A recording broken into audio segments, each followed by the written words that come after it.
depois que você incrível, equilibra... né? Porque a gente está passando por uma guerra, vamos dizer assim, mas bem diferente da que nós estávamos esperando, não é? Porque o medo do mundo era a questão da guerra química, guerra biológica, que ia acabar tudo, né? Tem até aquele filme que foi feito há muitos anos atrás, que eu me lembro que me chocou muito, que foi o Dia D, né? Que era depois que acabasse o mundo, que ia ficar, né, poucas pessoas, não ia ter mais o que comer, a água ia estar toda contaminada. E, na verdade, a gente está vivendo uma guerra, porém, o único que está combatendo nessa guerra, o único que está guerreando nessa guerra, se a gente pode falar dessa forma, é o ser humano. Não está pegando as árvores, não está, muito pelo contrário, as águas estão sendo purificadas, o ar está melhorando, os animais não estão sendo atingidos, né? É uma coisa do ser humano, é uma coisa que veio realmente para trazer a gente para o centro, né? E eu não sei se você concorda comigo, Youssef, mas a gente sempre viu, ao longo dos anos anteriores, devastações onde a grande maioria que saía prejudicada era a classe média baixa, né? Eram os pobres, eram as pessoas que não tinham saneamento, que não tinham isso, que não tinha aquilo, que tinham que ir combater nas linhas de frente. O pessoal da elite ficava lá nos seus palácios, e não eram atingidos, né, de uma certa forma.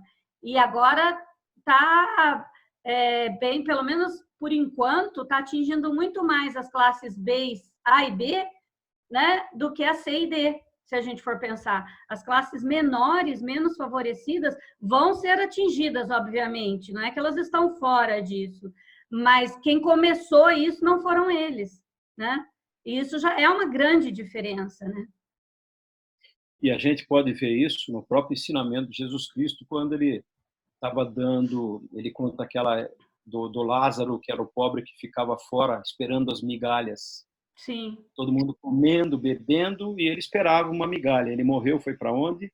E aí o cara que morreu foi para onde? Essas são simbologias que tentam mostrar para a gente que é o que está acontecendo agora. Não adianta você ter dinheiro.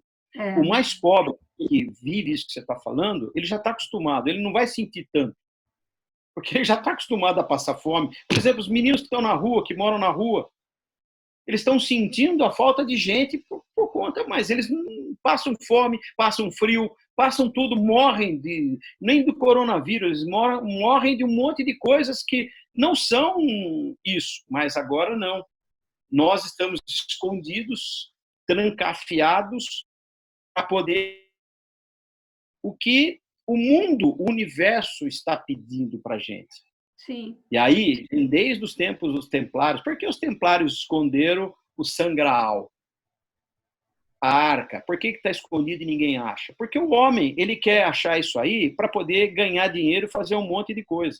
É verdade. E eu lembro até hoje da história fantástica de um professor que ele se achava o máximo, entrou numa aula, o reitor da universidade foi para a aula com ele, para assistir a aula, ele entrou e quis mostrar que ele era realmente o sabedor de tudo. Perguntou: Deus criou o bem, concordam? Sim, mas ele criou o mal também. Aí ele olhou para uma pessoa, aquele que jamais iria confrontá-lo, perguntou: você concorda? E ele ficou todo atrapalhado. Aí o menino que sentava atrás disse para ele o seguinte: eu não concordo. Vou fazer uma pergunta e posso provar para o senhor que eu não concordo.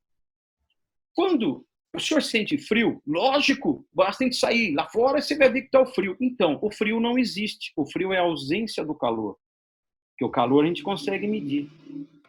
Quando o senhor já viu o escuro, conhece o escuro, lógico, é só apagar a luz, o escuro está aqui. Mas o escuro não existe. O escuro é a ausência da luz. Então, o mal existe porque é a ausência do bem. Se Deus criou o bem, ele não criou o mal.